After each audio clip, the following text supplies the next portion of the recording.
জাতীয় নাগরিক কমিটি ও বৈষম্য বিরোধী ছাত্র আন্দোলনের যৌথ উদ্যোগে কুড়িগ্রামে শুরু হয়েছে মার্চ ফর ফেলানি কর্মসূচি।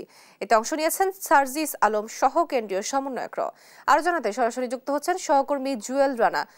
জুয়েল, কর্মসূচির বিস্তারিত কি খবরাখবর এবং তথ্য কি আছে আপনার কাছে, আমাদেরকে জানাবেন।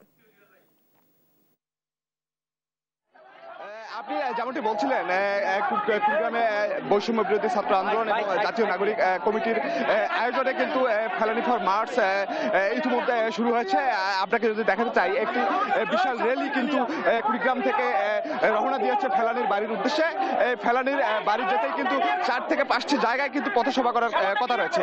এছাড়াও আজ এই পথসভায় প্রধান অতিথি হিসেবে উপস্থিত রয়েছেন বৈষম্য বিরোধী ছাত্র আন্দোলনের মুখ্য সংগঠক সার্জিস আলম। আপনাদেরকে একটু যদি দেখাতে চাই যে অসংখ্য কিন্তু ছাত্র জনতা কিন্তু এখানে উপস্থিত হয়েছে এই র্যালিতে। দেখাতে চাই অসংখ্য মানুষ, বিভিন্ন শ্রেণী পেশার মানুষও কিন্তু এই লং ফর মার্চে আসলে যোগ দিয়েছেন। এছাড়াও কিন্তু এই লং ফর মার্চে উপস্থিত রয়েছেন সীমান্তে যে ফেলানি হত্যার ফেলানির বাবা, সেই ফেলানির বাবাও কিন্তু এই র্যালিতে কিন্তু উপস্থিত রয়েছে। আপনাকে যদি একটু দেখাতে চাই যে আপনারা দেখছেন যে বিশাল একটি র্যালি কিন্তু কুড়িগ্রাম থেকে ইতিমধ্যে কুড়িগ্রাম শহর থেকে রওনা করেছে। এটি কুড়িগ্রাম ফেলানির বাড়ি যেতেই কিন্তু 4 থেকে 5টি জায়গায় কিন্তু পথসভা করার কথা রয়েছে। আপনি যদি দেখছেন যে এই মুহূর্তে কিন্তু এই বিশাল র্যালিতে কিন্তু উপস্থিত রয়েছে সার্জিস আলম। আপনাদেরকে যদি একটু দেখাতে চাই,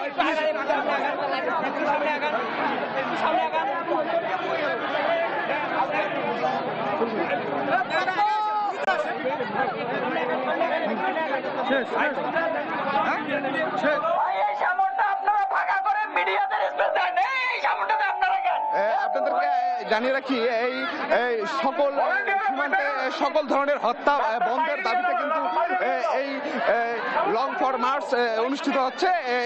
বিশাল একটি র্যালি কিন্তু আপনাদেরকে দেখাতে চাই যদি আমি, যে হাজার হাজার কিন্তু ছাত্র জনতা ইতিমধ্যে রওনা দিয়েছে। এটি কুড়িগ্রাম থেকে নাগেশ্বরী উপজেলার যে ফেলানির বাড়ি রয়েছে, সে ফেলানির বাড়ির উদ্দেশ্যে রওনা দিয়েছে।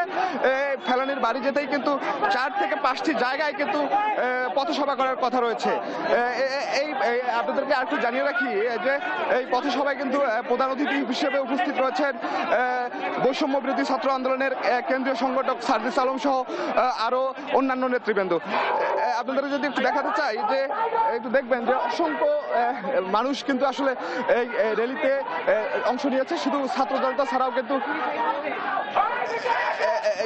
জনতা ছাড়াও কিন্তু বিভিন্ন শ্রেণীর পেশার মানুষ কিন্তু এই র্যালিতে অংশ নিয়েছে। আপনাদেরকে যদি একটু দেখাতে চাই, দেখবেন যে বিশাল একটি কিন্তু র্যালি যে এই মুহূর্তে কুড়িগ্রাম শহরের মাঝেই রয়েছে। শহর থেকে আসলে যাত্রা শুরু করেছে। শহরের বাইরে হয়ে কিন্তু পাটেশ্বরী বাজার এবং উমরপুর বাজার, ব্যাপারীহাট সহ নাগেশ্বরী বাজারে পথসভা করার কথা রয়েছে। আপনাদের দেখাতে চাই যে এই মুহূর্তে এই বিশাল র্যালিটিতে কিন্তু বিভিন্ন শ্রেণী পেশার মানুষ ছাড়াও কিন্তু ছাত্র জনতা রয়েছে এবং প্রধান অতিথি হিসেবে কিন্তু রয়েছে সার্জিস আলম। আপনি দেখছেন যে বিশাল একটি র্যালি কিন্তু এই শহরের মাঝ দিয়ে শহর পাড়ি দিচ্ছে আর কি। শহরের পরেই হয়তো একটি জায়গা রয়েছে, পাটেশ্বরী নামে একটি জায়গা রয়েছে, সেই পাটেশ্বরীতে পথসভা করার কথা রয়েছে। এই ছিল আসলে তোহা এই যে লং ফর মার্চের সর্বশেষ পরিস্থিতি। আপনাকে ধন্যবাদ। কুড়িগ্রামে শুরু হয়েছে মার্চ ফর ফেলানি কর্মসূচি এবং এ বিষয়ে সেখানকার সর্বশেষ তথ্য জানাচ্ছিলেন আমাদের সহকর্মী জুয়েল রানা।